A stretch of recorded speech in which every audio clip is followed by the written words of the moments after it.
I didn't know how hard it was going to be filming, working a full-time job, raising a baby under 1, and trying to come back to BookTube. It's hard. It's so hard. It's not hard to read. It's just hard to film it. Oh, welcome back, for one. This is my January wrap-up. I was just telling my husband, I'm pretty proud of myself for the month of January. I read 5 books. That seems to be the norm for me these days. Like the past couple of months, I've been reading 5 books or finishing them. And that is audiobook, Kindle, and physical. We're just going to go ahead and dive in and keep this quick because it is bedtime. So the first book that I read in January was The Silversmith. I gave this a 4-star, and it's a low 4-star. Because I didn't initially like this book in the beginning. It grew on me, like maybe halfway through the book. Or I don't know when I started liking it. So I didn't like it, I started to like it, didn't like it again, and then started liking it again. This was a roller coaster of a book, but let me tell you, the only reason I kept reading was because of the male character. And his yearning. Oh my God, this was the best yearning I have read in a long time. So our book opens up with our main female character alone and isolated in this cabin in the north. And then all of a sudden these strangers come and tell her that she is the queen of this kingdom. It opens up like that. Literally in the first couple of chapters. They're like, oh, hey, by the way. And not only do they tell her that she is queen, but she has secret magical abilities. I was like, huh? And this whole book, you're just basically trying to figure out what's happening. Oh, and I forgot to mention that she lost her memory. She doesn't remember anything after the age of like 18 because she had an accident and hit her head. So she has amnesia. She's a secret queen and she has magical abilities, and these strangers are telling her this, and she's just like, well, okay. She literally just accepts her fate. She's just like, dang, okay. And so they go off on their quest to go back to not her kingdom, but to a cave. It's called the Cave.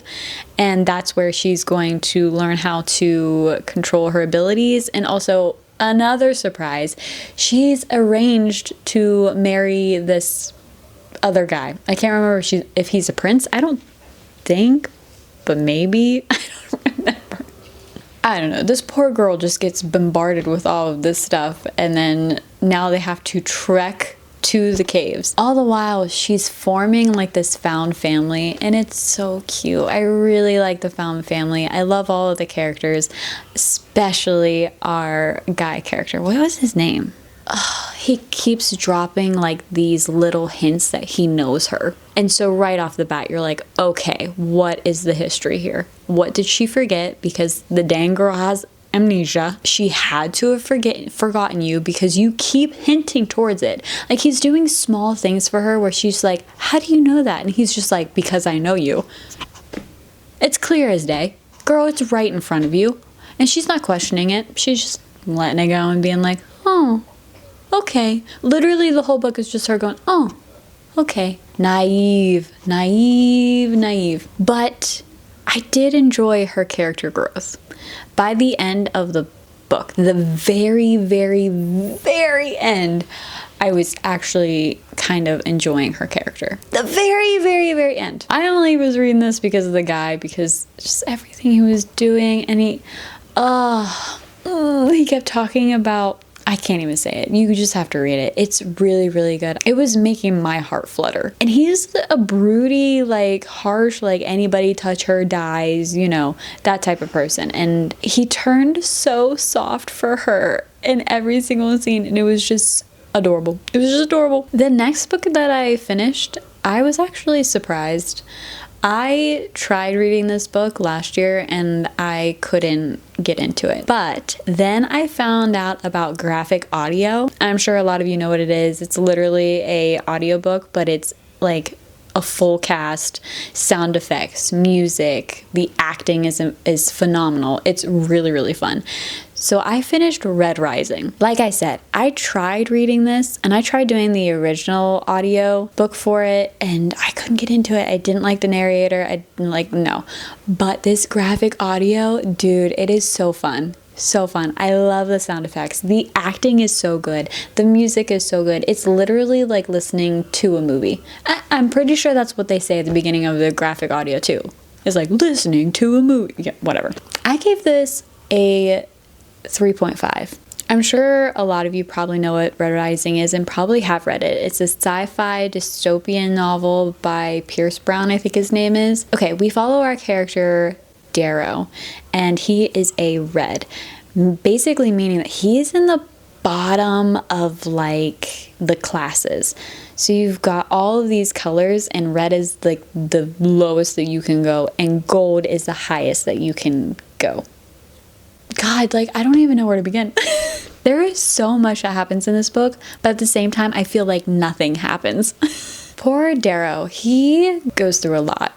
This poor man. Darrow lives on Mars and he's basically mining stuff for the betterment of Mars to make it livable for people. Little does he know that there are already people living on Mars. He goes through this tragedy which kind of sparks his personal rebellion. Meanwhile, he's taken by the actual rebellion. They change him into a gold and enter him into the Institute. The way that Pierce Brown wrote The Institute was kind of genius, and it's the entire book. It's basically like a war college, but the kids are actually at war with each other. The kids are put into classes or houses in the Institute. It's literally capture the flag, but make it more gruesome in an actual like war setting. Genius. I loved it. But at the same time, I'm gonna keep saying this, at the same time, I was loving this book, but also felt like nothing was happening. I felt like we were doing the same thing over and over and over again. A lot of war strategy and just a lot of like following along of what they're doing, what's happening. So his task by the rebellions was to rise through the classes, and that's basically what he's doing. And you're just following it along, and he's making a found family while he's doing this, but at the same time he like hates the golds and he's rebelling against them, but they don't know because they look at him as a gold, and it's really good. Darrow is a genius, and I love the way his mind works and the way that he strategizes. It's fun to read, and all of the other characters are fun to read too. It's gruesome, it's dark, but it's amazing. It's genius. I wish I could tell you more, and I feel like this was very, very scattered because it's a lot. A lot happens in this book, but it's deeper and it's darker. I don't know. This book makes me feel a lot of things. Then I read The Perfect Marriage by Geneva Rose. I need to start by saying that I love Geneva Rose.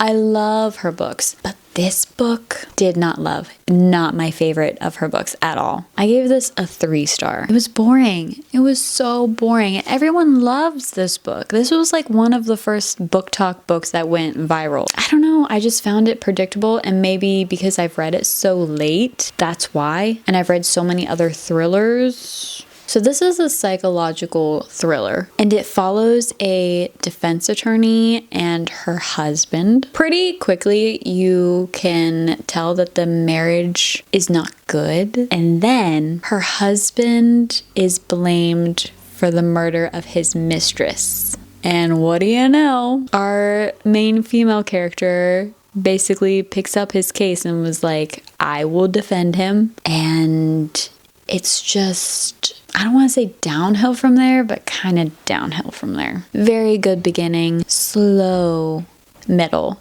and just like predictable ending. It's very predictable in the way that she's stuck on this one thing throughout the entire middle of the book. And it's just like, you claim to be the best defense attorney and like everyone says you're the best. Why is she stuck on this one thing? And that's why it was like, okay, I think I know what's gonna happen at the end. It was just a letdown. Oh, and I was so upset because I felt like I was having like, I don't know, Red Rising was a 3.5 and then Perfect Marriage was a 3. I was like, oh man, I really want a really good book. So I picked up The Long Game. I gave this a 4.7.